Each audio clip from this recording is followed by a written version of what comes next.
Hello दोस्तों, मैं हूं विष्णु कुमार। हमारे YouTube चैनल देव कंप्यूटर क्लासेज में आज आपका फिर से स्वागत। आज हम बात करने वाले हैं RSCIT के सिलेबस के बारे में। यानी कि कल की वीडियो में मैंने आपको RSCIT के सिलेबस के बारे में ही बताया था, लेकिन कल क्या है, कुछ चैप्टर रह गए थे तो उनके बारे में मैं आज आपको बताऊँ। तो देखिए, अपना ये फर्स्ट चैप्टर हो गया था, उसके बाद सेकंड, तीसरा भी हो गया था, ये चौथा, पांचवा भी हो गया था, छठवा, सातवा, आठवा, नवा और 10वां, 11वां और 12वां।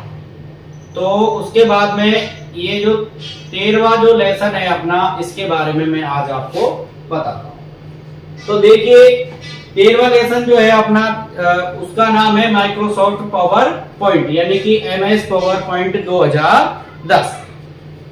इसमें पहला जो आपका पॉइंट दे रखा है माइक्रोसॉफ्ट पावर पॉइंट का परिचय, यानी कि introduction to MS power point. तो इसके बारे में अपन चर्चा करेंगे। दूसरा दे रखा है आपको टेम्पलेट विजार्ड व ब्लैक स्लाइड से, यानी ब्लैंक स्लाइड से नई स्लाइड बनाना। ठीक है। उसके बाद इसमें दे रखा है क्रिएटिंग स्लाइड विया टेम्पलेट विजार्ड ब्लैंक स्लाइड। ठीक है, इसके बारे में अपन जानेंगे। उसके बाद है इंसर्ट मेनू टैब, यानी कि इंसर्ट मेनू और टैब क्या होता है, इसके बारे में अपन इस अध्याय में जानेंगे। उसके बाद है प्रेजेंटेशन का बैकग्राउंड बदलना, यानी कि प्रेजेंटेशन जो होती है उसका पीछे का जो बैकग्राउंड होता है उसको अपन कैसे बदलते हैं, उसके बारे में अपन इसमें जानते हैं। उसके बाद है प्रेजेंटेशन को अंतिम रूप देना, यानी कि प्रेजेंटेशन जो आपने बनाई है उसका अंतिम रूप आप कैसे दोगे, उसके बारे में हम आपको बताएंगे। उसके बाद है आपका स्लाइड शो, यानी कि स्लाइड शो क्या होता है, कैसे ये काम करता है, इसका यूज हम क्यों करते हैं, उसके बारे में हम आपको बताएंगे। उसके बाद है अगला पॉइंट अन्य टैब एवं विकल्प, यानी कि अन्य जो टैब अपने रह जाते हैं, अन्य जो विकल्प रह जाते हैं, उनके बारे में अपन चर्चा करेंगे। देखिए, इस अध्याय में जो ये पावर पॉइंट है, माइक्रोसॉफ्ट पावर पॉइंट जो है, ये अपना पावर पॉइंट एक प्रेजेंटेशन बनाने के काम आता है। यानी कि प्रेजेंटेशन कैसे बनाते हैं और क्यों बनाते हैं। यानी कि प्रेजेंटेशन का मतलब होता है कि किसी भी चीज को चित्र के द्वारा समझाना, यानी कि एक डेटा होता है वो स्क्रीन पे आपको दिखाई देता है, उसके बारे में किसी चीज, यानी कि उस जो चित्र होता है उसके बारे में किसी को बताना, समझाना, यानी चित्र के द्वारा कोई भी चीज को बताना, वो अपना प्रेजेंटेशन होता है। ठीक है, तो ये आपका 13वां अध्याय हो जाता है। उसके बाद में अगला जो अध्याय है, 14वां अध्याय है साइबर सुरक्षा एवं जागरूकता, यानी साइबर सिक्योरिटी एंड अवेयरनेस। तो इसमें देखिए, पहला जो आपका पॉइंट है साइबर थ्रेट के प्रकार, यानी कि टाइप्स ऑफ साइबर थ्रेट, यानी साइबर थ्रेट के कौन कौन से प्रकार होते हैं, उनके बारे में हम आपको बताएंगे। ठीक है, तो इसमें दूसरा जो पॉइंट है सुरक्षित वेबसाइटों यानी पोर्टलों को कैसे पहचाने, how to identify safe website, यानी कि इस पॉइंट में अपन ये जानेंगे कि जो अपनी जो सही जो साइट है, यानी कि ओरिजिनल जो वेबसाइट जो होती है उसको अपन कैसे पहचानेंगे, कैसे जानेंगे, उसके बारे में अपन इसमें जानते हैं। उसके बाद है सिक्योर सील, यानी सिक्योर सील जो क्या है उसके बारे में जानेंगे। सुरक्षित ब्राउजिंग की आदतें और मेलिंग शिष्टाचार, यानी कि इसमें सुरक्षित ब्राउजिंग की आदतें और मेलिंग शिष्टाचार क्या है उसके बारे में जानते हैं। उसके बाद है आईटी के सामाजिक, कानूनी और नैतिक पहलू, यानी कि आईटी जो होता है उसके सामाजिक और कानूनी नैतिक पहलू क्या होते हैं, उनके बारे में अपन इसमें अध्याय में जानते हैं। यानी कि जो अपना 14वां अध्याय है वो साइबर सिक्योरिटी एंड अवेयरनेस जो है, इसमें अपन एक अपनी सिक्योरिटी के बारे में चर्चा करेंगे।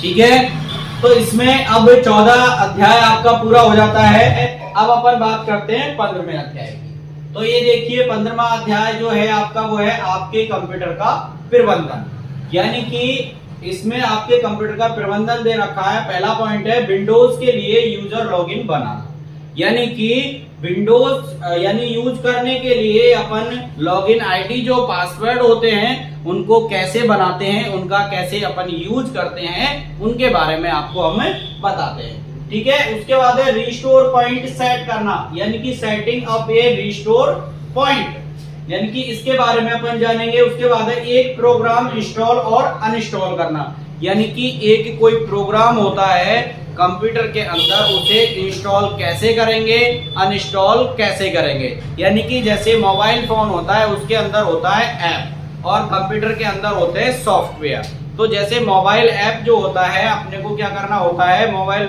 ऐप को डाउनलोड करना होता है, यानी कि इंस्टॉल करना होता है। ऐसे ही क्या दे रखा है, कंप्यूटर के अंदर सॉफ्टवेयर दिए होते हैं, उनको इंस्टॉल और अनइंस्टॉल करना होता है। इंस्टॉल का मतलब कंप्यूटर के अंदर डालना और अनइंस्टॉल का मतलब होता है उसे डिलीट करना। इसके बारे में अपन इसमें जानेंगे।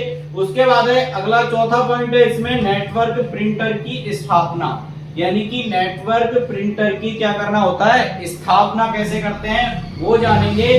उसके बाद है अपने ईमेल के साथ माइक्रोसॉफ्ट आउटलुक को कॉन्फ़िगर करना, यानी कि अपनी जो मेल आईडी होती है, जो जीमेल आईडी जो होती है, उसको आउटलुक के साथ कैसे जोड़ा जाता है, कैसे अटैच किया जाता है, उसके बारे में अपन इसमें जानेंगे। उसके बाद है एक फाइल फोल्डर को छुपाएं या छुपी हुई फाइलें देखें, यानी कि हाइड और अनहाइड, यानी कि आप अपने फोल्डर को कैसे हाइड कर सकते हैं, कैसे अनहाइड, यानी कि अपने फोल्डर को आप छुपाना चाहते हो तो छुपा भी सकते हैं और अनहाइड यानी कि दिखाना चाहते हैं तो दिखा सकते हैं। वो कैसे करेंगे वो अपन इस अध्याय में जानेंगे। उसके बाद है पासवर्ड के साथ फाइल फोल्डर को लॉक करना, यानी कि अपनी जो भी फाइल या कोई फोल्डर होता है उस पे आप लॉक यानी कि पासवर्ड कैसे लगाओगे और पासवर्ड को कैसे हटाओगे, यानी कि लॉक कैसे करोगे और अनलॉक कैसे करते हैं, उसके बारे में अपन इसमें जानते हैं। तो देखिए दोस्तों, ये आपका 15वां अध्याय भी पूरा हो जाता है। इसके बाद जो है अगला आपका जो अध्याय आता है वो आता है 16वां अध्याय, जिसका जो नाम है वो है कंप्यूटर के अन्य अनुप्रयोग, यानी कि getting more from your computer. तो देखिए इसमें भी कई सारे पॉइंट आपको दे रखे हैं जिनके बारे में मैं आपको बताऊंगा। तो देखिए इसमें पहला जो है सीडी डीवीडी लेखन और बर्निंग, यानी कि सीडी डीवीडी राइटिंग बर्निंग, यानी कि सीडी डीवीडी लेखन क्या है, बर्निंग क्या है, इसके बारे में बताएंगे। उसके बाद है अपने कंप्यूटर का उपयोग कर एक फाइल को प्रिंट करना, यानी कि अपन कंप्यूटर के अंदर कोई भी डॉक्यूमेंट तैयार कर रहे हैं, कोई भी एप्लीकेशन बना रहे हैं या कोई भी अपनी पीडीएफ होती है उसको कैसे प्रिंट करते हैं, प्रिंट कंप्यूटर से प्रिंट कैसे करते हैं उसके बारे में आपको बताया जाएगा और सिखाया जाएगा। ठीक है, उसके बाद है अगला है पेन ड्राइव यानी यूएसबी से डेटा संचय करना, यानी कि आप पेन ड्राइव के बारे में सब जानते होंगे। पेन ड्राइव का यूज अपन कैसे करते हैं, कंप्यूटर में कैसे यूज करते हैं, फोन में पेन ड्राइव का यूज कैसे करते हैं, एक जगह से दूसरी जगह पेन ड्राइव में डेटा को कैसे ले जाया जाता है, उसके बारे में हम इसमें बताएंगे। तो देखिए उसके बाद है अगला एलसीडी प्रोजेक्टर स्क्रीन का प्रयोग करके स्क्रीन प्रोजेक्शन, यानी कि आपने क्या देखा होगा, प्रोजेक्टर देखा होगा। जो प्रोजेक्टर होता है वो क्या काम करता है, कैसे उसका हम उपयोग करते हैं और कहाँ काम आता है, उसके बारे में अपन इसके में बताएंगे। उसके बाद है पीसी और मोबाइल के बीच डेटा स्थानांतरण करना, यानी पीसी का मतलब होता है पर्सनल कंप्यूटर, यानी कि पर्सनल कंप्यूटर से मोबाइल में डेटा को लेना या मोबाइल से पर्सनल कंप्यूटर में डेटा को लेना, ये कैसे करते हैं वो हम इस अध्याय में सीखेंगे। उसके बाद है इनबिल्ट सॉफ्टवेयर का उपयोग करते हुए इमेज का संपादन, यानी कि इनबिल्ट सॉफ्टवेयर का जो इनबिल्ट सॉफ्टवेयर होता है उस उपयोग करते हुए इमेज का संपादन अपन कैसे करेंगे, कैसे यानी कि कैसे करते हैं उसके बारे में हम आपको बताएंगे। उसके बाद है एमएस ऑफिस दस्तावेज को पीडीएफ फॉर्मेट में सेव करना, यानी कि saving MS office document in PDF format, यानी कि एमएस ऑफिस में अपन कोई भी फोल्डर फाइल बना रहे हैं या फॉर्मेट तैयार कर रहे हैं या कोई भी एप्लीकेशन तैयार कर रहे हैं, उसको पीडीएफ फाइल में कैसे कन्वर्ट करते हैं, कैसे क्रिएट करते हैं, तो ये अपन इस अध्याय में जानते हैं। तो देखिए ये आपका 16वां अध्याय पूरा हो जाता है, यानी कि RSCIT का जो सिलेबस है वो मैंने आपको point by point, lesson bye lesson और पॉइंट बाय पॉइंट आपको बता दिया है।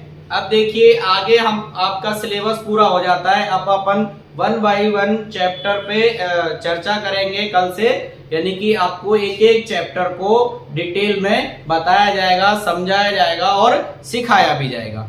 तो देखिए ये आपके 16 अध्याय आज मैंने पूरे करा दिए, और मैं आपसे एक रिक्वेस्ट करना चाहूंगा कि हमारा जो YouTube चैनल है देव कंप्यूटर क्लासेस के नाम से, इसको ज्यादा से ज्यादा शेयर करें, और जो बच्चे घर से स्टडी यानी कि कंप्यूटर सीखना चाहते हैं, कंप्यूटर पढ़ना चाहते हैं, तो हमारे चैनल को सब्सक्राइब करें।